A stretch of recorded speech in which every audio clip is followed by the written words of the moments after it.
It's a great honor and a privilege to introduce Moshe Weiss. We're here in your beautiful apartment in Beit Vegan. And Moshe, you were born in Hungary, and your Hungarian name was? A small town in Békéscsaba. It was the name of this small town. It was a Nusach Kafri. We were used to see the cows afternoon coming home from the Mir'e. And your Hungarian name was Miklos? Miklos. And what year were you born? What year? 1937. It's a long time ago. And your parents, you came from a very religious home? Yeah, religious, of course, very religious. My parents were cousins, first cousins. My two grandfathers are brothers.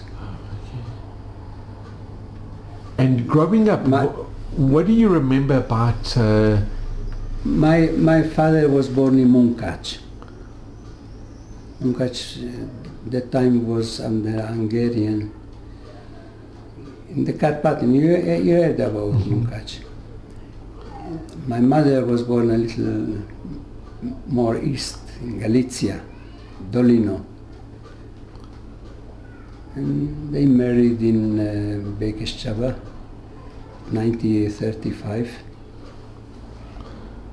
And my brother came in 36, I came in 37. And your brother's name? Abraham. And this Hungarian name, Andor. And but nobody uses it. What type of work did your father do? He was a book binder. And the town that you grew up in, was it a very religious town or very traditional? No, not too much Jews there. But at 1940, we left to Budapest because I think this because of the Bayot Parnassa. For a living, to earn a living? Yeah, to earn a living. My father had not enough work in his profession in Békéscsaba, so we came to the big city for the Parnassa. That's the cause I am here, because if we stayed in Békéscsaba, I wouldn't be here. Because from Hungarian, from all the towns, except Budapest, taken to Auschwitz. I couldn't come home from Auschwitz. It was. I would like go to the left side, like Mengele said, to the left side with my grandfather, grandmother. But we were in Budapest. That's why I'm here. And Moshe, you have a picture of your grandparents? Yeah. If you could show, it's very... Actually, this is my grandfather, my grandmother, the parents of my father. This is my mother. She didn't survive. 3 days before the liberation, before the Russians come in to liberate Budapest, she went out to get some food, never came back. About 3 days after it was finished, the Russians come in, all the Holocaust was finished in Budapest. Do you know what happened to her? No. All we know is that that time, I think it wasn't even not the German, only the Hungarian Nazis. They take to the Danube and shoot them. It was the Arrow Cross? Yeah. They take the people to the Danube and shot them, throw them in the And Moshe, I think you have a picture of your... These are the parents of my grandmother. They lived also in Budapest. My grandmother she passed away before, but my grandfather, the age of 88, he survived the war, was liberated in Budapest, and a German shell came and killed him 1 or 2 days after the liberation. It's so sad. He was 88. And he survived? He survived. After them came the German bombed the Pest. They were in Buda. He was killed after the liberation. That's so sad to think, to survive right and with your mother right till the end. In this age. My mother was only 35 years when she passed away. So Moshe, what do you remember when you came to Budapest? What do you recall? Or what do you recall of the town that you grew up in? Do you have any memories of the town you grew up in? Yes, we have memories, and we visited there. In Budapest I visited many times. Always going back to our house where we used to live, even with my 2 grandchildren. We took them there to visit. We even get in the flat inside and show them where we grew up. And what is your first memories of you remember before you went to Budapest? Do you remember? Yes, I remember my grandfather, grandmother, many things. We visited also in Békéscsaba when it was still built up, the house. Later on they destroyed it and they built there a big mall, modern mall. So it's not anymore existing. Did you go back to the village? Yes, of course. First time we go back was in 1984 or 5, together with my uncle and my aunt. Was it very emotional to go back? Was it difficult? That time the Russians were ruling there still. It was communist? Yeah, in the last years of the communism there. But before them we couldn't come. They didn't let. There was no embassy still, and there was no plane service to Budapest for me. We came to Vienna. And then we rent a car and we came. This was the first visit. Later on, the situation changed. So Moshe, I'd like to ask you, when your family came to Budapest, did your father find work? Yes, I don't know exactly what. Maybe part of the time he worked for himself. I have a memory that we once brought, together with my brother and my mother, we brought him a meal to eat. Maybe it was not ready at the morning when he left. We brought him, so he was working in some place, don't know where, of course. And did you start going to like a cheder or I think school? I started to go in Gan Yeladim, children nursery school. But I think not more than a week or 2. Then the German come in. My brother is bigger from me with 1 year. he began first class. And he remembers that one day the principal come in, the teacher, and said, "Children, take your things, you are going home." After the German came in, they closed the school. It was a Jewish school. Yeah, of course, Jewish school. They closed it and sent home all the children. So maybe that's the reason that I were in the kindergarten only a few days, maybe a week, I don't know.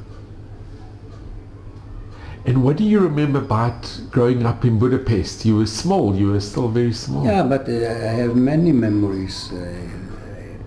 I remember my mother, I remember different places where we were. We visited, we went once. My aunt, she was not much bigger than me, she was 7 years more than me, took us to Letayel. A tour, a little tour.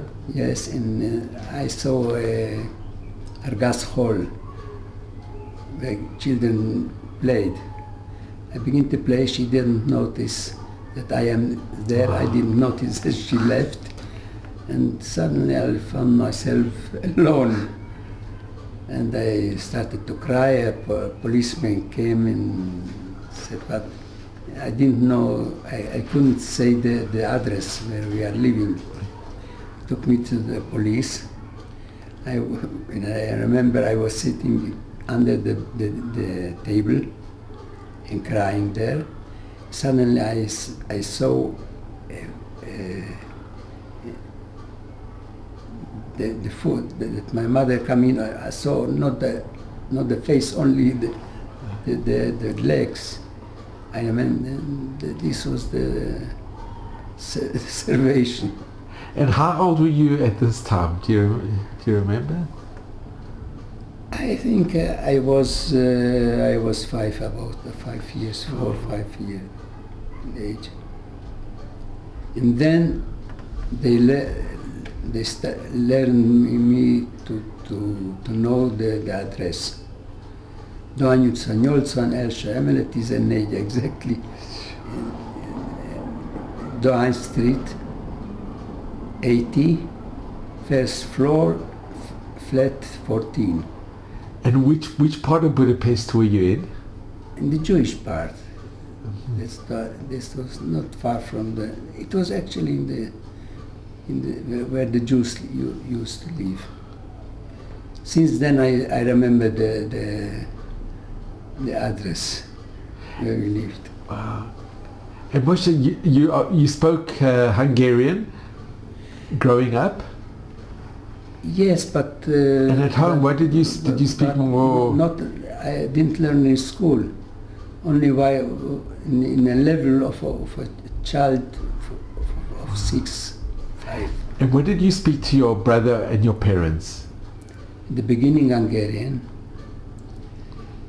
When we left after the war, after my mother didn't come back, and my father, he was liberated a few months before all this happened in Budapest. But Budapest was surrounded with the Russian. He couldn't come back to Budapest. He went to the Békéscsaba, to the east town. He sent his brother, younger brother, to see we are alive, we are not alive.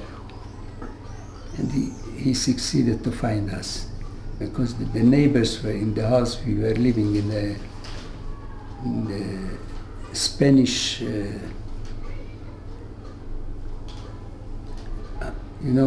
where like the Switzers, the glass house. Like the glass house where the Spanish had another place, other house. A safe house. Yes. As we were Spanish citizens. Wasn't it? How did you become Spanish citizens? What Karl Lutz did for the in the name of the Switzerland, others do Parleska, I think it was. He gave also this certificates. This certificate from like we are Spanish citizen, and we lived in a special house. Only it was under the Haganah, the protection of Spanish. I think if not the Russian come in, the end of this. But they didn't mind. They didn't want to fight with the Spanish. They said, okay, take them. We will take care later on with the Jews. But in the meantime, they lost the war. And the Russian come in. And who was in the Spanish safe house? Your mother joined you, and your father? Yes. Did he stay as well? We got a small room, a hall. We were sleeping. Actually, there were many families in this flat. Every room was a family, other Jewish family living. And after our mother that didn't come back, one of the neighbors took us to some institute of Bet Yotomim. Orphans. Yes, from the Slavadom. In there, my uncle, my father sent my uncle to look for us.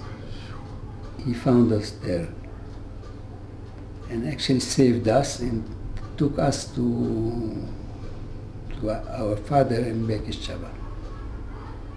And why did your father leave? Was he forced to go? He was in the labor camp, in the service of the Hungarian army. He was working in Yugoslavia, in Bor. It was a very bad place. They were working in a mine of Hoshet, of copper. So he had to go. He was drafted. Yes, they took him. Sure. And what do you recall in the safe house, in the glass house? Did you have enough food to eat? How did you? This was the problem. We didn't have. But that's the reason, as I heard later on, that my mother went out. He was looking for to get some food. Yes, we lived in a flat. We got a small room, hall that by a family. It seems as they were rich people. They had some food, but they didn't. They couldn't. The lady couldn't bake or cook because she was too rich for them. I think so. So she had a flour, kemach. A flour. Flour, and some material. My mother baked for him ugot, chocolate. Like cakes. Cakes, chocolate. And she got one pass of ugat chocolate for her because she did the work. And after she left, this was our treasure, my brothers and mine. This was the food we had. And we eat it every time, every day, a little bit. A small piece of, but once one of the neighbors invited us to eat, and she gave us noodles with the moon.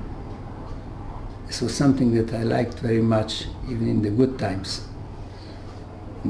But the hunger, it was something great that.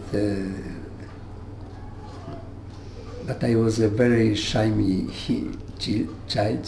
She asked me, "You want more?" I wanted very much more. But I said, "No, thank you." but I was so I wanted so much more, so I remember it still till now. Jeez.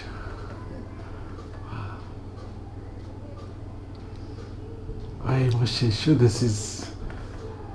Then after about 3 days, that's why what we remember the Russian coming in. I remember the Russian soldier who came in the yard, in our yard.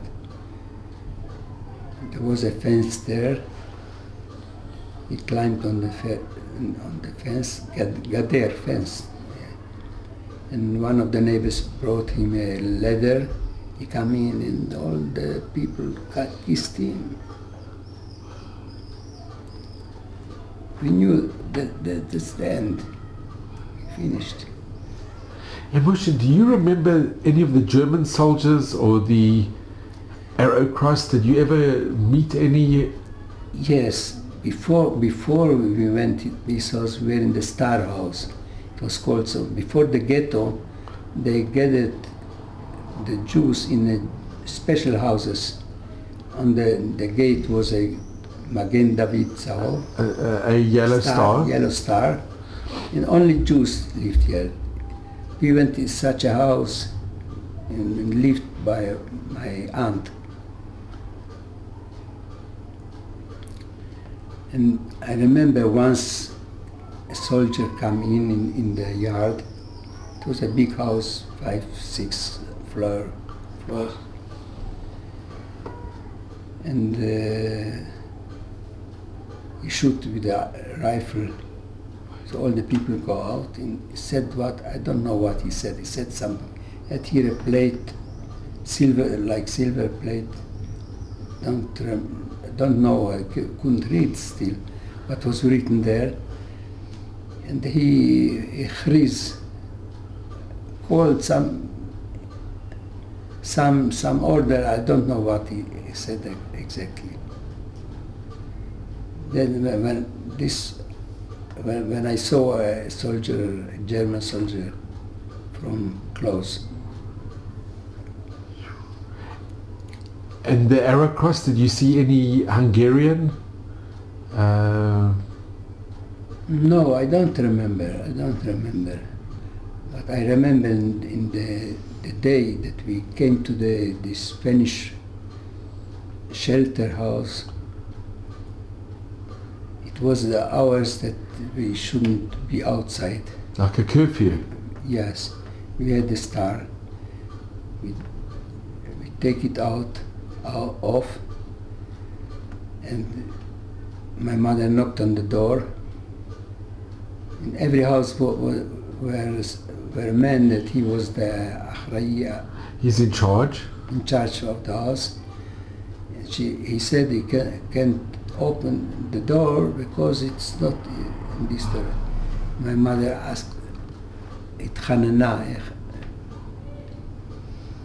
she asked him, please let us first go in, because if the Nazis passed away, they took us into the Danube and shoot us. It was snow outside. After my mother almost cried, he let us in and so we were safe. But every moment could be how to say? It was such danger. It was, yes. But it wasn't. Be outside. But Moshe can ask. It wasn't only the Nazi. It wasn't only the Germans. It was also Hungarian. The Arrow Cross. At that time, in Hungary were not many Germans. It was mainly Hungarian. The Hungarian Nazis did all this. There was very few German. Eichmann was in some. There were no. The Holocaust, the Hungarian Nazis did. And at this time, did your parents or did your mother know what was going on in the towns, or did anybody know what was happening outside Budapest? That they were being taken to the camps? I can't say. I was a little child and I didn't know what. but Budapest was surrounded with the Russian. There was no connection. There was no. Of course, there were no telephones or something like this. We didn't. There were only rumors, I suppose. And they surrounded Budapest a long time. They had to build up their forces to come in a big city like Budapest. So I think it took a few months that they were around Budapest till they conquered it. And your vision of the Russian soldier, you remember that very clearly? Yes, I remember the soldier who came up to our house, that he came in. But after this we had no many connections with them. After some times that our uncle found us, he arranged a mischelet, that's what, on snow. It's like a sledge. Yes, snow. He built some kind of bed there. My brother had torn the fingers of the leg. He couldn't go. They put in smichot, blankets, warm blankets of feather, and we together with other few people, with a cousin and with other peoples, we went to Bekeshchava. There were no train. Everything was bombed down. No buses. We went by foot. It was about more than 200 kilometers. And you went by foot? And you remember the walk? You remember? Yes, of course. And I remember the first night it was late afternoon, near to night. We came to in a village, and one Ikar power. We sleep there. I remember the outside was snow, very cold. Inside was warm, heated up. And on the windows were, as children, we wrote. The other night was the same. We slept on the way by some village. And later on, the third day, the Russian like very much to drink. My uncle, he was good equipped. He had a bottle of vodka. He said, "Kacha." The military car stopped immediately, took us to the first town. The train was working already for this bottle, and then we went on a train, Masa, not a passenger train. A cargo, type of cargo. Yeah. And we went to Bekeshchava. And how was your reaction when you saw your father? Oh, It must have been extremely emotional. Wow. How long hadn't you seen your father for? I can't say exactly. I don't know when he left, when they took him. I think it was not so much, half a year, I suppose so, half a year in a year. But you ask how it was emotionally. It is. Wow.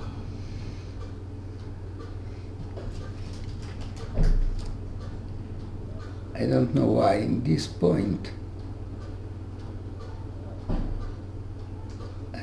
when I'm talking about it, I always So emotional. Yeah.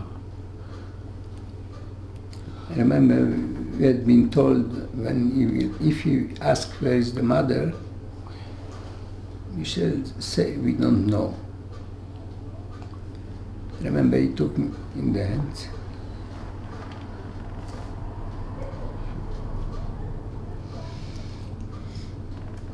He asked me where is mother. And I couldn't tell him that I don't know. I told him she's not. Why?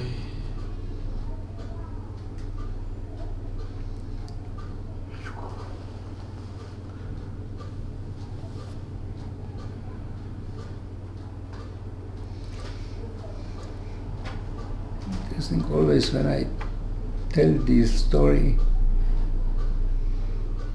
in this point I break down.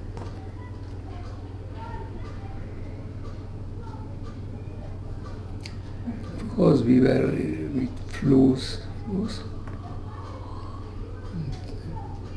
He said he was afraid to wash us because we were so thin that he was afraid that he will break the hand. And then begin the troubles. We wanted to eat, and he knew that he shouldn't give us Too much. too much, which is very dangerous. And we said to him, no, there is enough food. You don't want to give us to eat. Because they were liberated, Bekeshava was liberated more than half a year before. And it was agriculture place, so they had a lot of it. Just Budapest was was disconnected from the country. So there were in Budapest were a big inflation of millions of pengu was the name of the. In Bekeshava it costed, we had food you could buy cheap for no money.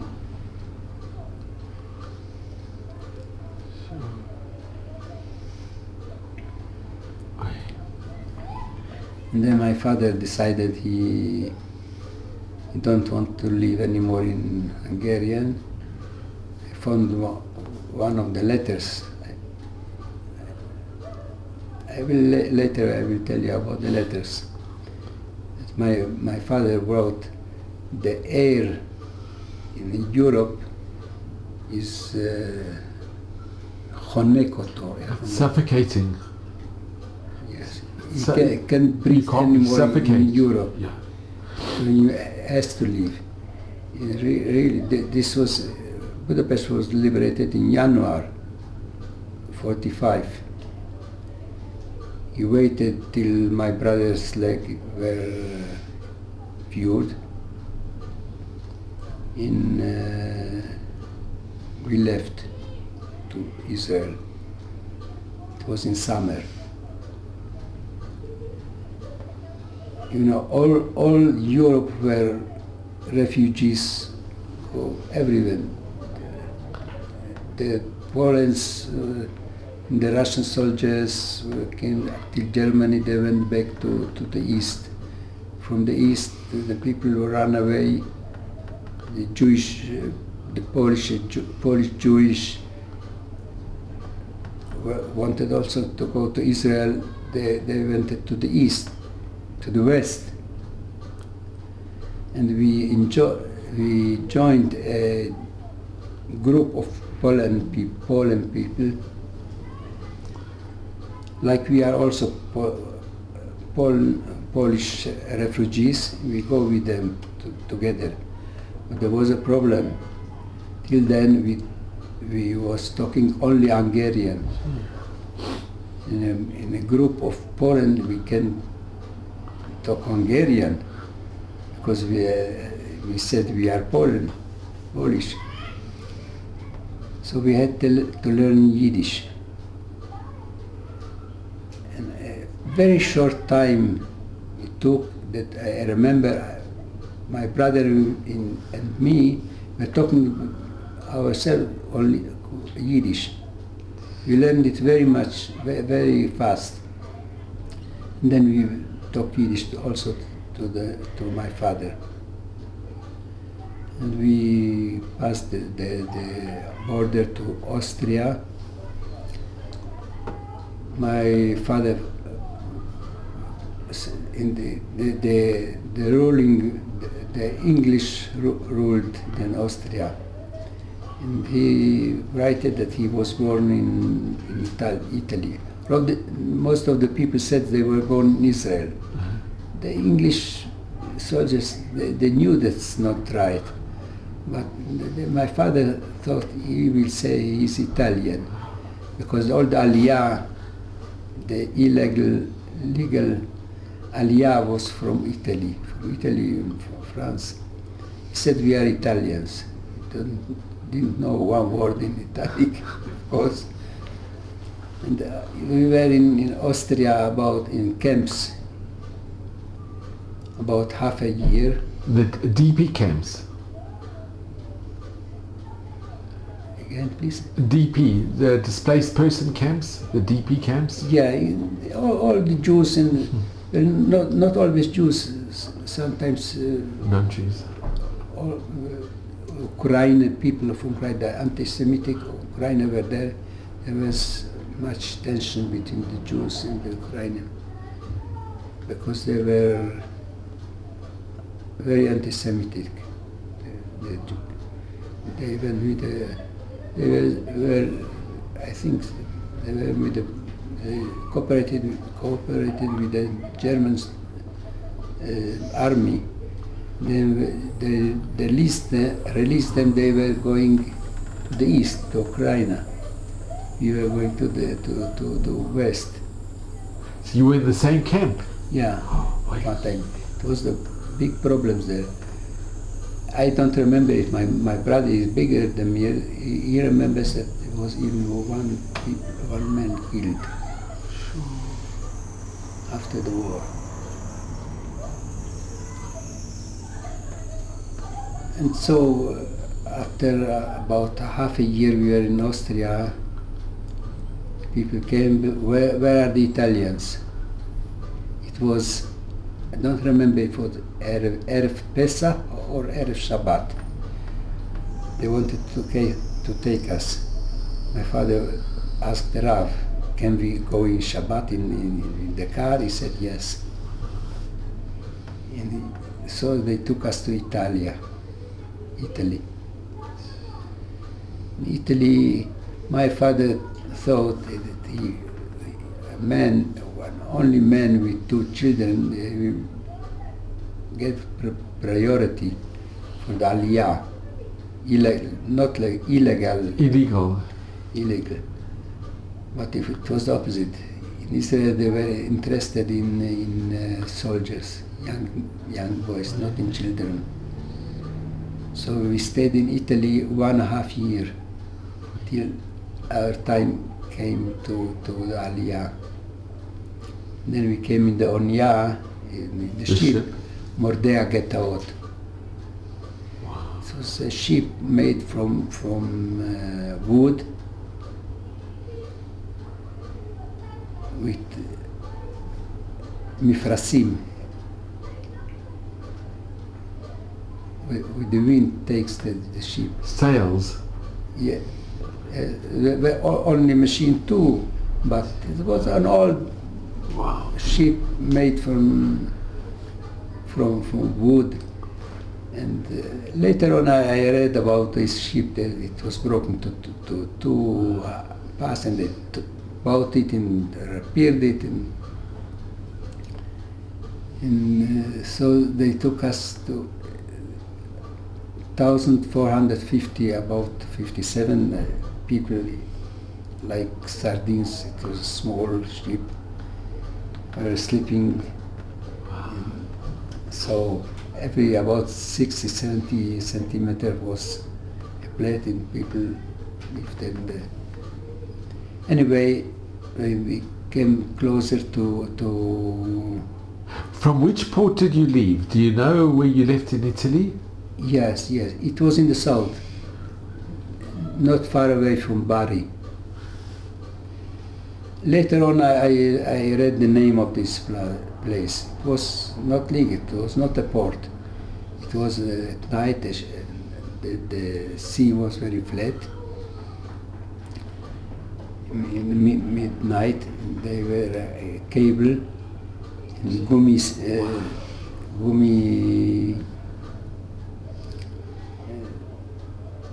sira boat. It's a rubber boat. Yes, and with the cable we have to we were been trained before this to a ladder of Havalim. How to say? Sulam Havalim. It's a ladder made out of. Yes, we have to climb up on the ship. For like us, ropes, yeah. Yeah, we were children. It was not a problem for the bigger people. It was a problem. And so we had to be all the time in the ship inside, because so that it was looking like a ship, not with people, because it was illegal. Because the British had the blockade. Yes, they had the white paper. Exactly.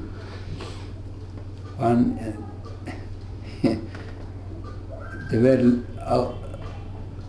on the deck. They were WC.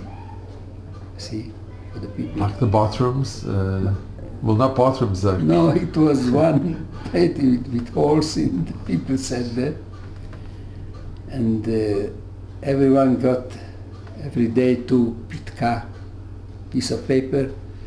Twice a day they could go to the toilet.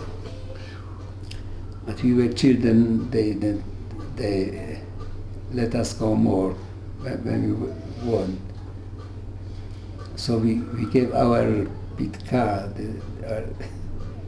for our father, because we could go to the toilet without this. He could go more times. So one morning, it was one night was a very Sarah, the storm in the sea. All the people, the Hagorat Hatzalah, how to say, for rescue. If the ship drinks. It's like not a life vest, but to save the people. To save the people, yeah. Yeah, to blow. It's Chagurat Hatzalah. Yeah, to save the people. A life vest, a type of life. Yeah, and so it was so stormy, and the ship found a place near to Kretim, I think. After it finished the Sahara. Anyway, we came closer to Alexandria. We came from the south. One morning we were aeroplane. Once, twice, they discovered us, the English aeroplanes. So then they said everyone can go out. They discovered us. After a few hours, we saw 3 warships, English warships, and they conquered our ship. The 2 big warships come from the 2 sides, and they broke the ship. It was from wood, and they took over the place. Of course, the ship. And Wow. And it was a fight till You want also to drink water? our ammunition was small conserve of pudding. It was like mitzvah maniot, you know, in this. Wow. They throw gas bombs. I remember. Tear gas. Tear gas, yes, tear gas. Anyway, they come in and they conquered and they binded us to a ship and he took us to Haifa. I remember when we came to Haifa. Haifa from the sea is very nice, beautiful. So excited. Just a moment, please. Toda rabah.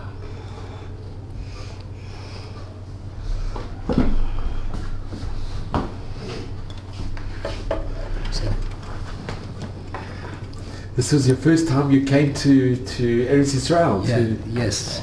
We were so excited. We see Israel, we see Eretz Israel.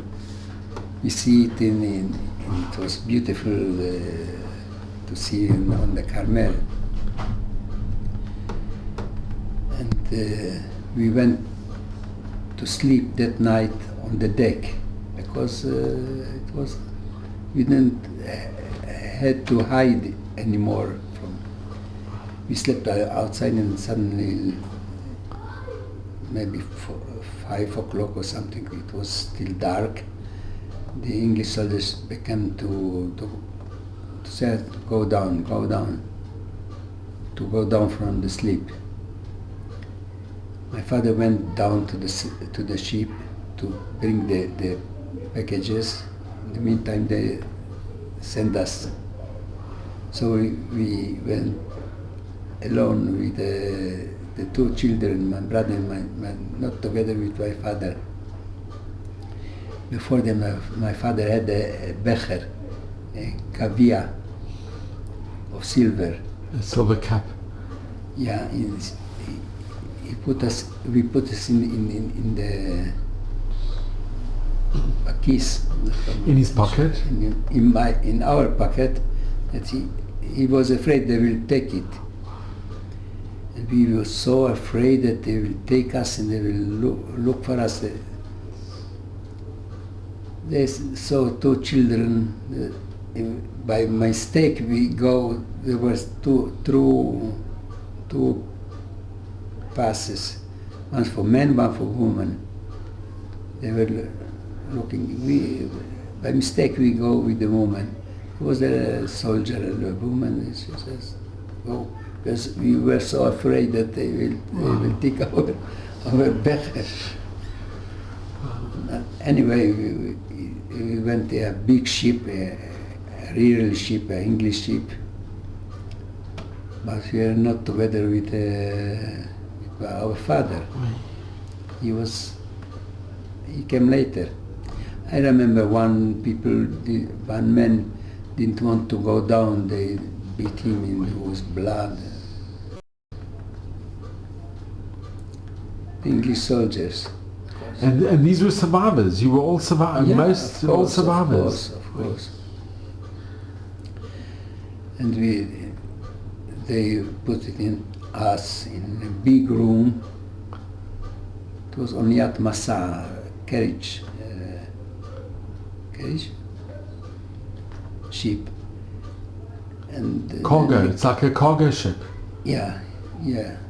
And then when also in Haifa, in the port, were a demonstration against England, and in the ship were also fighting. It was in wooden steps to go down in this room we were. They bring a tzinor mayim with water, because the people want to break the door. They break the steps, the mishenet, and fight it. And they came with a pipe of water, and so the people were beged yam. They were like swimwear. They were. Yes, so they were drenched. They don't mind if they get wet. But anyway, it was a big fight in between. We saw the water was in the room so high, and we were two small children. I was so afraid. I was afraid they fill up all the room with water and I can't swim. But after the ship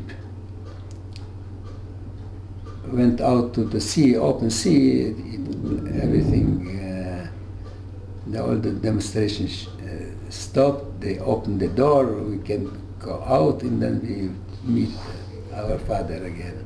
And your father was there? Yeah, he was in another room, in another place. And so after a day, a few hours actually, we came to Cyprus. I remember they took us with a small ship, from the big ship to the port. And at the port I saw small houses with trees, with red gag roofs. I was sure we are going to living there. I was so happy. Such a nice house. No, they took us to a camp. It was in Hag Shavuot. What was the name of the camp? It had no name, it had a number. It was number 55. There were two groups of camps. There were winter camps with barracks. There were summer camps with tents. There were 60, 61, 62, 4 camps were joined together. It was one big camp, and separated was empty camp 55. There we were. They took us to there. And I remember people came from other camps,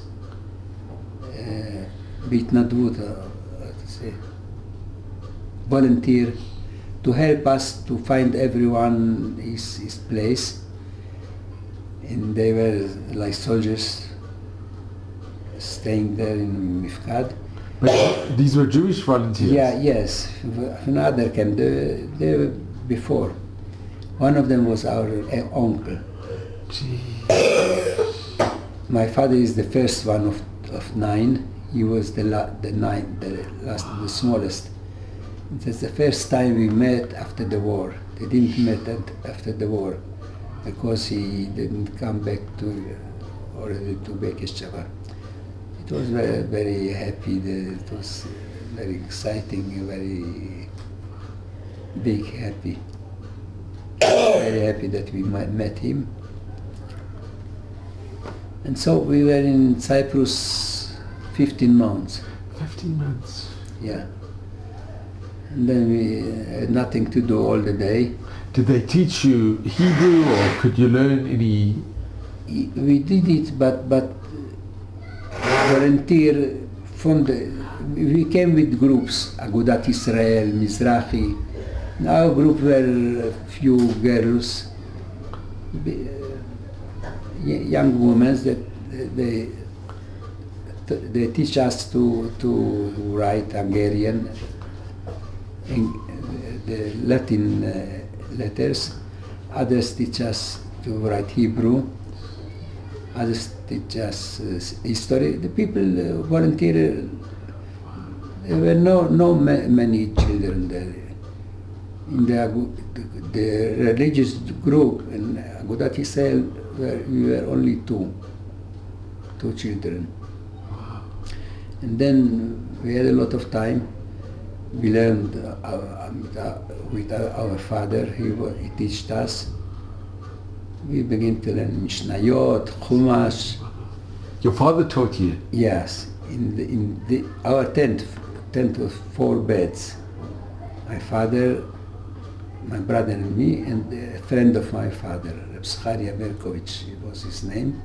He taught us also. And for us, for children, for us, it was very nice there. It was no electricity, no water in the tents, of course. And the toilet were somewhere outside. And we had a good time there. Moshe, do you know which part of Cyprus you were on? Because there were some camps in Famagusta, some... Not far away from Famagusta. I wanted to visit there, but I heard from somebody who was before me there that there is nothing left there. It was a camp, English soldiers camp made from tents. So nothing. Nothing today. As a child, I buried near to our tent a piece of wood. I think I will once came to see if it exists or it's Yerakev, this piece of wood. Anyway, after about 15 months, every month they gave a list of 750 people that were released to come to Israel. And we waited till our time is coming. After 14 or 15 months, it came our time. We heard at night our name. They said all the names. We were so happy. I can tell you that in a ramcall, in a primitive, without no electricity, in a pipe it's like a loudspeaker but without electricity. We heard our name. I was so happy, and I remember I came back to our tent like a soldier. Yamin apne, small apne. I felt I am a soldier from Israel. And then we left to Israel. And we came here. It was already the Medinat Israel. It already was. Yeah, it was after the after the independence. Yeah, after the independence, but they let in only 750 people. They didn't want to come to us because they didn't want to help for the Jewish army. I remember we came here and I saw in the port, Haifa, a Jewish soldier, Malach, with white dresses. It was so exciting. A Jew, he had a rifle. A Jew with a rifle. It was a miracle. Because there were rumors as they had a rifle also in Cyprus. Secretly, they learned the young people to use weapon. But he's going open, nowhere. It was so exciting. And then we were sitting in the train, and every seat was a tapuz, orange. It was something orange. The train was going only, still until Hadera, and we went down to car. Not autobus, כמובן. Not autobus. A bus? No, not a bus. A car, מכונית מסע. Okay. It's in English. It's like a type of taxi or a No, not a taxi. Masa'it. transport. Yeah, transport car for. And they took us to Bet Olim, to Ra'anana.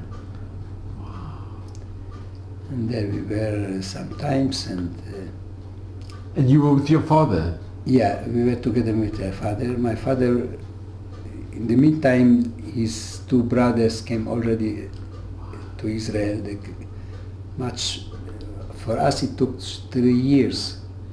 They come Earlier. much quicker. They opened a book bindery. He wanted to enjoy them, to join them and to work together with them. He get a license to come to Jerusalem. In that time, he couldn't come to Jerusalem only with a license, because it was still a little war. And we were left in Petach Tikva in a yeshiva. We are small children, we were not ready for yeshiva, but they have to put us somewhere until we get a license to come to Jerusalem. And then we came to Jerusalem. We get in Aliyat Noar. We were in a Pnimiyah, in a Mossad of Aliyat Noar. Here in Jerusalem? Here in Jerusalem. In yes. which suburb? In which Shechana? That time it was in Katamon, in Shmaraham 14, because the original place was in Pagi, Sanhedria, but it was very close to the border. To the border. So they took the children to Katamon. Katamon was free, conquered by Tzahal. The Israeli army, yeah. And after a short time, maybe half a year or something, we went back to Pagi. There we were some years. And later on, we began to life. Wow. And I met Yankee in Katamon in 1949. so Since then we are you've been friends. best friends. Wow. And Moshe, did your father remarry? He remarried in 56. And he lived in Kiryat Yovel, later on in Beit Vegan here. Wow. So Moshe, I just want to come in. I want to. It's just unbelievable. I want to thank you, but I just Moshe, hold on. Hold on. I just want to show you. This is a picture you showed me. Yeah. First of all, there are no words to thank you, Moshe. I'm so grateful to you. It's just unbelievable. It's something, your story, not only what you went through, but here's a picture. What's nice in the picture? My father, there were 9 brothers and sisters. They had 9 children, my grandfather, my grandmother. All of them were it was in 1938. By chance, all of them were in Bekesh Shava, so they went to make a picture. It's a good picture, you see. That's me. This is you. Yes, I am the smallest. And here's your brother. That's my brother, it's my cousins. And all of them survived. The aunt, he got to London. The last ship or train left Vienna. From Vienna. Yes. Wow. In the last moment she went, and all the brothers wrote to her after the war. No.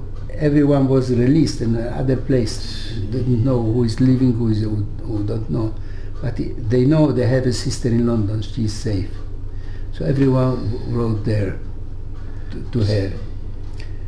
Only this uncle, the only one he didn't survive. It was a real miracle that from 9 brothers, 7 came back. One was in London, one didn't survive. He was frozen in Ukraine. The big cold. They made him with a pipe of water outside, and she was frozen. But you know, in every family was one survivor, 2 survivors. All the brothers were survived. It was really something. It's a miracle. Yeah. It's really a miracle. Yeah. And I want to ask you, how did the picture survive? I don't know. I didn't ask Because the real time. It's incredible that you have this picture. Yes, I don't know. I have more pictures from our mother, with us when we were children. I don't know where my father found it. I didn't ask him the right time. You know, I didn't ask him. So much questions I have now to ask my father, but I don't have any more. Moshe, it's amazing now. Moshe, I want to ask you, first of all, I want to thank you so much. Moshe, this has been... but I want to ask you, Moshe, if you give a message to your grandchildren or to the future generations, what message do you impart? What message do you give, having gone through everything that you went through, having lost your mother, to think your grandfather till the last moment, and then a German shell falls on. It's so, one can lose emunah, but... in Hungarian, the Holocaust was from all around all the cities except Budapest. They took to Auschwitz. Yeah. I suppose you know the history that they wanted to take also the Jews from Budapest, but the Hungarian saw that they are going to lose the war, so they were afraid they will get to the trial. Hungarian, Horthy Miklos, the ruler of Hungarian, want to leave the connection with the German. Then the German come in 90 of March in 44, and they ruled Hungarian, and later on they made the Szálasi from the Aerocross. Aerocross, yeah. He was the ruler, but the Russians were already around Budapest, so they couldn't take. They took many people from Budapest to the west, the March of Death. But no, they couldn't take everyone. So we survived. If I'm not mistaken, about 88,000 Jews survived in Budapest. But there were also those that they took to the Danube and they killed in the Danube. Yeah, a few thousand. Yeah. But the most of those they wanted about that, they couldn't. So Moshe, I want to ask you, you were a kippah, your brother's very religious in Bnei Brak. What made you keep your emunah? Because you saw so much. We were little small children yet. Small children doesn't. We came to Israel. We came in a religious pnimiya, in a cheder, in yeshiva. My father stayed religious, so we grew up in this way. We couldn't make cheshbonot. And you always remained religious. Always remained firm. Yes.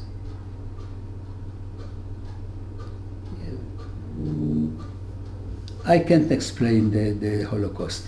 Nobody can explain it. But you can see others sees that's a miracle that we survived and believe because of this. that your father decided to go to. There's so many miracles that. Yes. Just a moment. Can we stop one moment?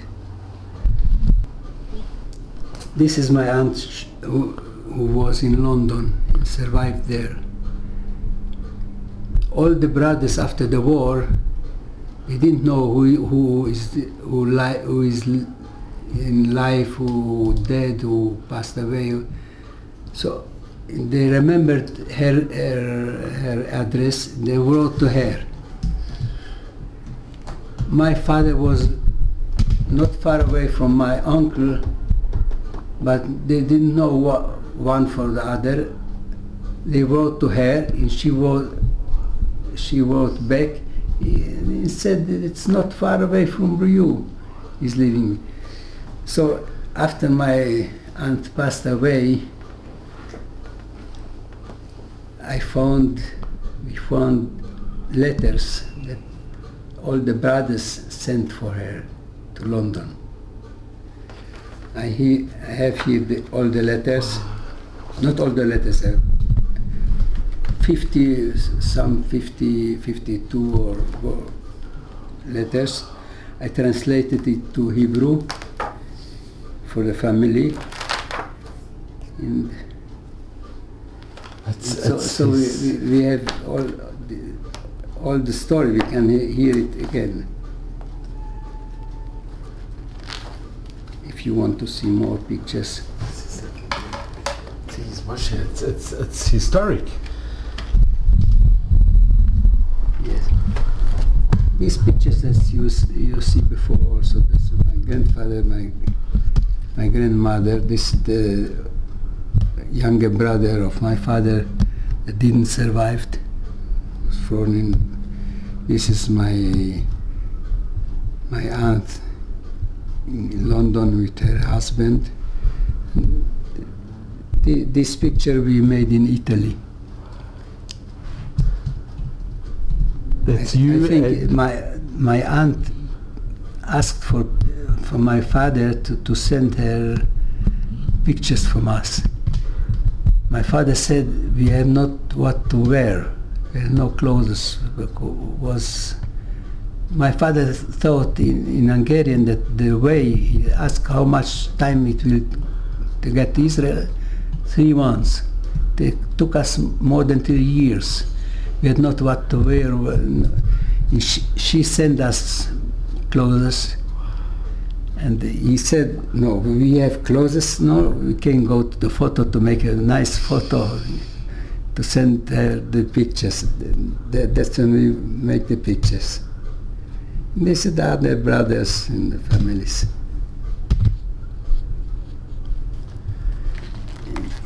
There is another thing interesting here. In the time of the war, before the war came to Hungarian, they could write letters to the Red Cross from London to Hungarian. Only 25, maximum 25 letters, words, and to answer on the back of this letter, the answer. So these are letters what my aunt sent, and that's what the other side from the back sent back to the. So we have. Moshe can win.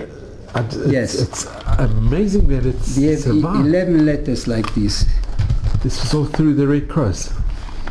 Yes.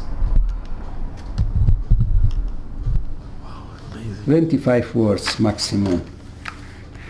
Have some. So but it was, of course, it went to the censor. They couldn't write everything, but you can you can understand from the words what they mean, what they want to know, It's incredible.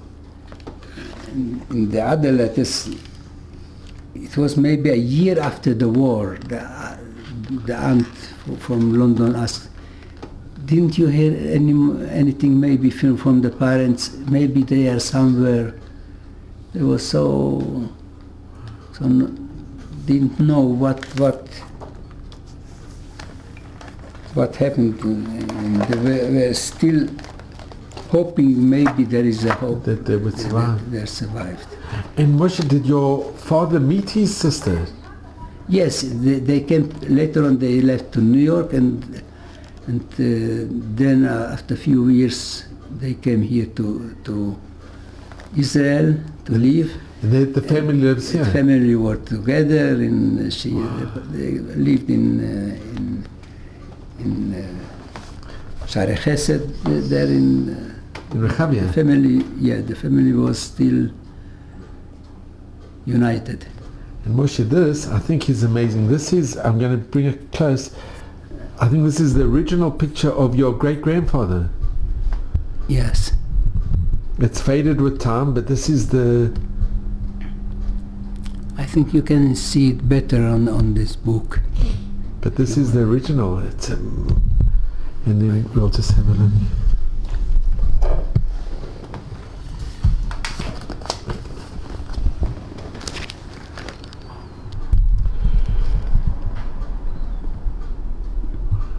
And this is your great-grandmother. Yes. It's amazing.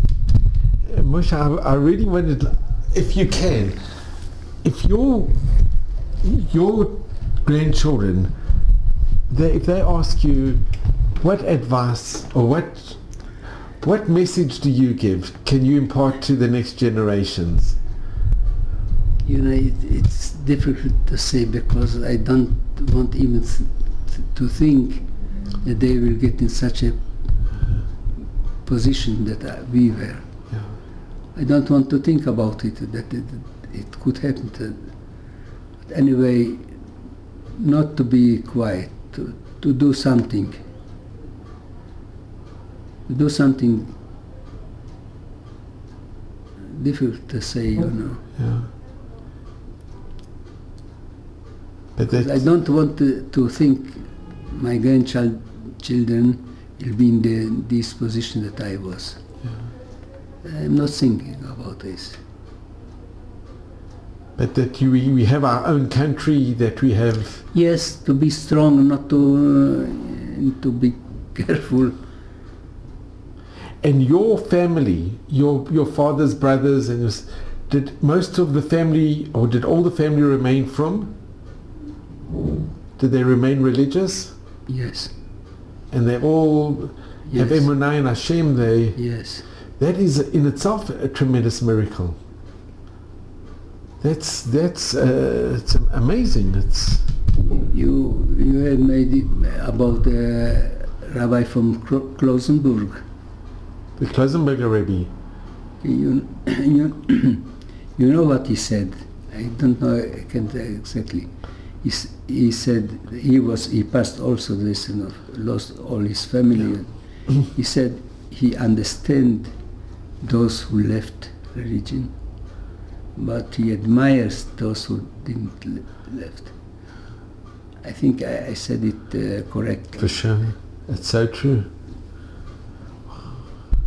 And there are many other, I'll just mention this, and then I just want to thank you, Moshe, just to wish you only with mazel and bracha at Me'vesrim, you should just have mazel bracha.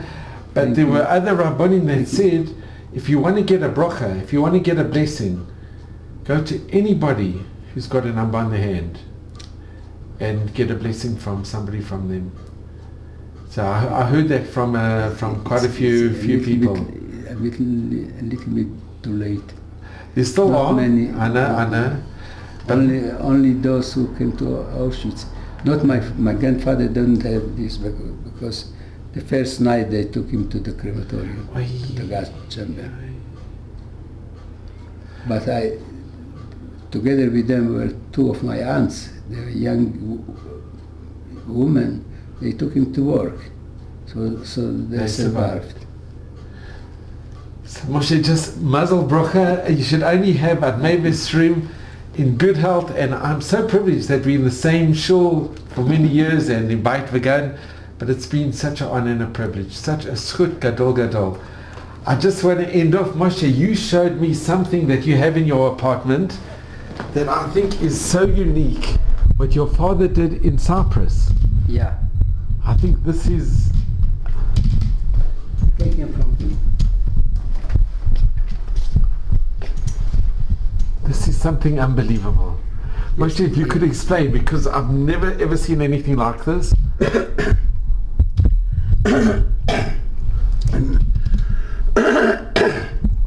In Cyprus, in the camps, was a lot of time because the people hadn't what to do. They were closed there and nothing to do. There was a special stone with you can work with it. It's not hard. Limestone? I don't know the word in English. Evangir, I think it's. So people who had good hands, they made. Many people did it. My two uncles did it too. They made all this with the most primitive equipment. Like this. This was the hammer, and this was the sword, and this mill, and like that.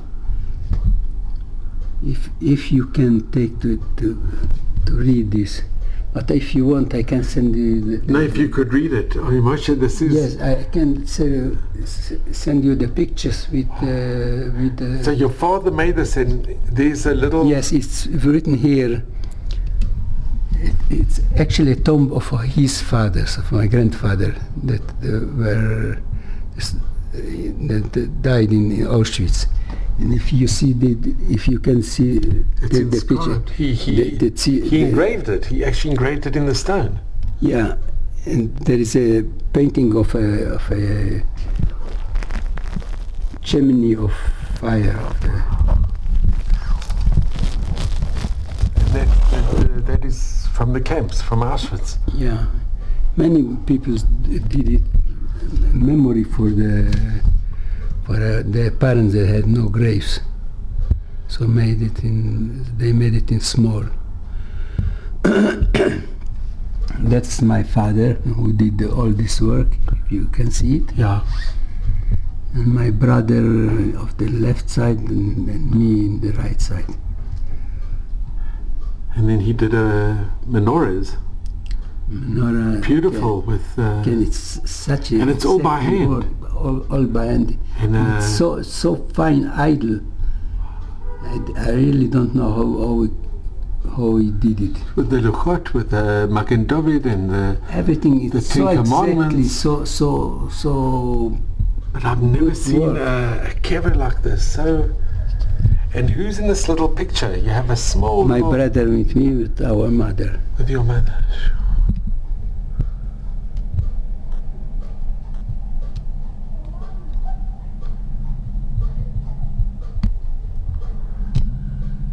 And then he did a chess set.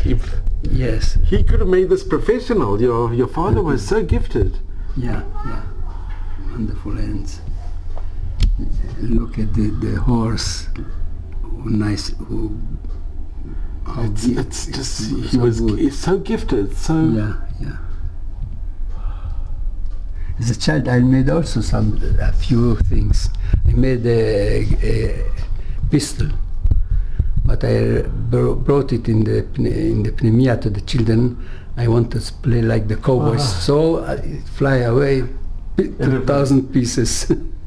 And this was a picture when you came to. Is this already when you came to Israel? No. I don't know where it has been taken because we didn't have this picture. But when I see this picture is made in 46 in Italy. And this is not made before the war, so it can be only before we left Hungarian. My father took us to make a picture in 1945. But I found the picture not long a time ago. I was really excited because I didn't know this picture before, but in this was in 46. We are here bigger than here. Yeah. So it can be only This is before. It was not before the war because we were much smaller. So the only time it can be taken in 45. And here at the top is a picture of you and your brother, Yeah. and your brother's living in Bnei Brak. Never, yeah. And here's a picture of your... Yes, 10 Your children. 10 children. One of them, of the 10, has 16 children, the other 14 children. Most of them 9, 10, and 11 It's amazing. children. So when he makes a simcha, I counted it once. You can take it in one picture. Wow. Women and men separated because they are Hasidim, yeah? But also bli ayin hara, such a big mishpacha. Such a big family. It's I counted, there was 126 people. All this his children and the Bnei Zug. it's amazing. And me, I was not his child, only his brother. But all of them his family, he said. In every drasha he says in the simchas, he says, Hitler wanted to kill me. Listen what I have here. This is the nakama. This is the revenge. This is the... I would say it's not a revenge, it's a נחמה, לא נקמה. נקמה אין. נקמה היה צריך להשמיד אותם. זה נקמה.